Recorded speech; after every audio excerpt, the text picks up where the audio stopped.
Hey guys, what's up? Welcome back to none other than your girl Cooking with Tammy, and today I am back in the building with another recipe. Today I'm going to show you how I make my delicious corned beef brisket with cabbage. Let me tell you, this corned beef brisket is going to be flavored to the T.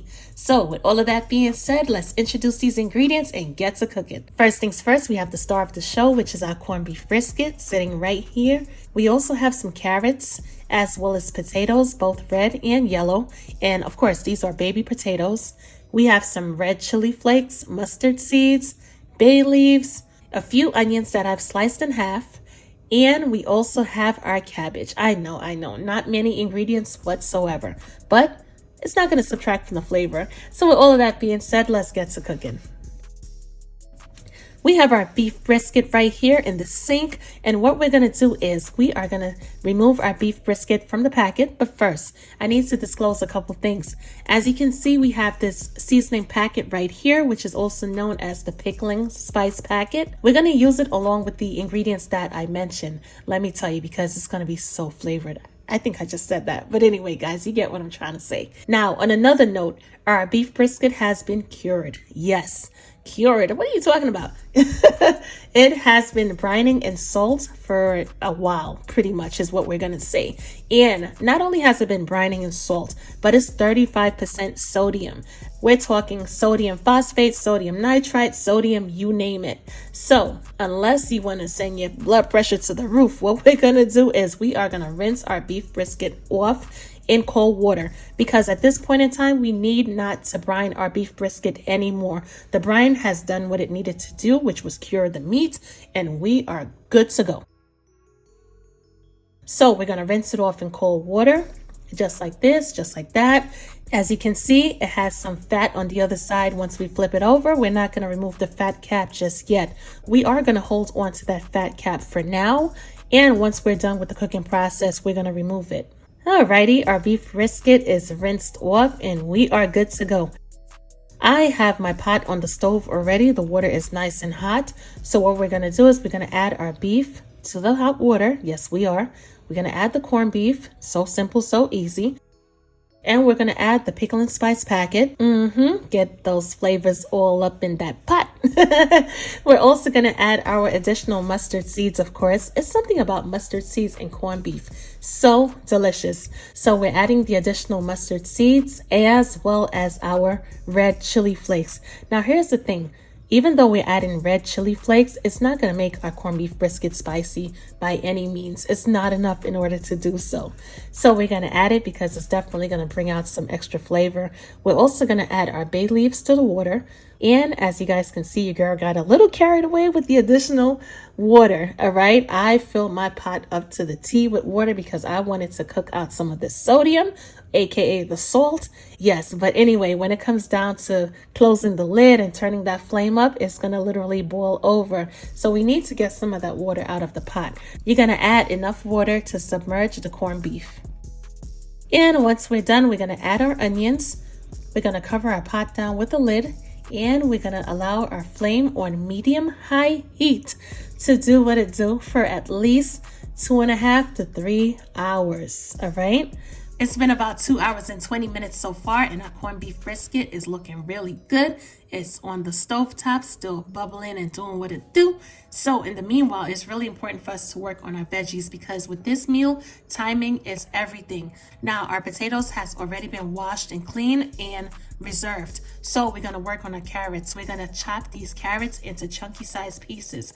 Why are you opting to chop it in chunky sized pieces versus slices that you would pretty much add to soup? Because if you look at the potatoes, you want to cut the carrots approximately the same size as the potatoes. So that way everything is going to boil and finish cooking at around the same time. Yeah, if you hit it, if you cut these carrots into these little slices, trust me, the carrots are going to be so mushy by the time you're ready to serve up your corned beef and cabbage.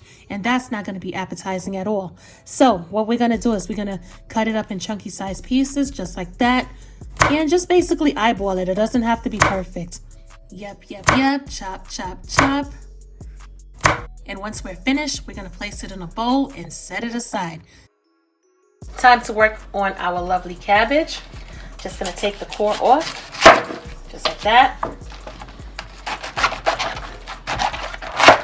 it straight down the middle. And we're going to cut this out.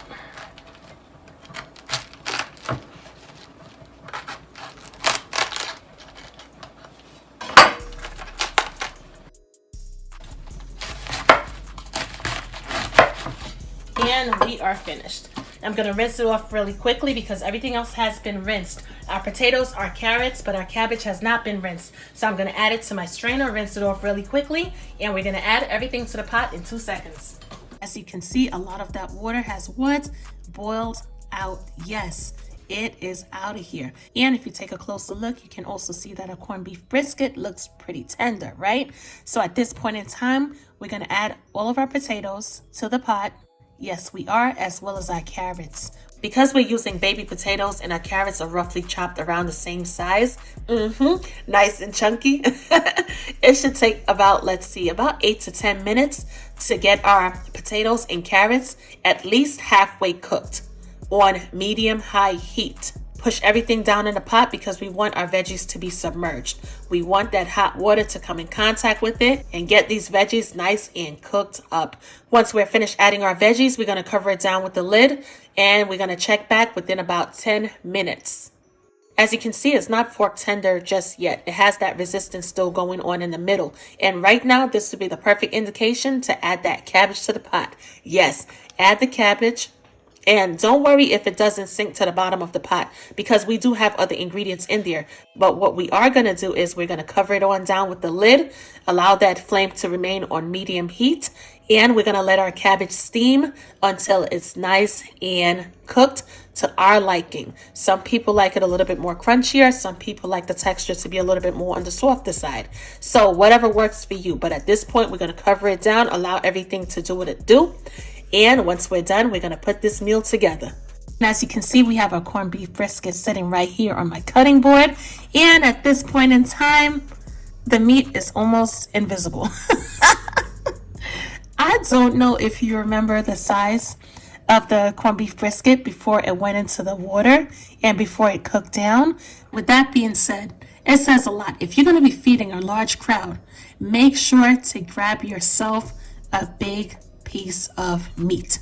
All right, you're not going to do a small piece of meat. However, this was for demonstration purposes, but just so you know, if you have a large gathering, you got to do what you got to do. If you're working with a smaller crowd, if it's maybe a family of 2 or 3, this size right here would be perfect. And yeah, so what we're going to do is we're going to cut the fat cap off just like that. Make sure you use a sharp knife, and it makes it so much easier. I'm trying to skim off every little piece of fat. I'm going in with this knife right here. Yes, remove as much fat as you can. It is time for us to slice into this corned beef. Woo-wee! Look at how gorgeous. Not to mention, nice and tender. Tender and juicy. Yes! So we have a ton of flavor still locked into the corned beef. We're not missing out on any flavor whatsoever. It's absolutely melt in your mouth delicious. And we did it with about 3 hours on the stovetop. Yes, we did. And that's all it took. We added our veggies to the pot in the appropriate time. And this is what we have right here. Of course, you're going to plate it up with the cabbage as well as the potatoes and carrots. And you are going to pop a Guinness.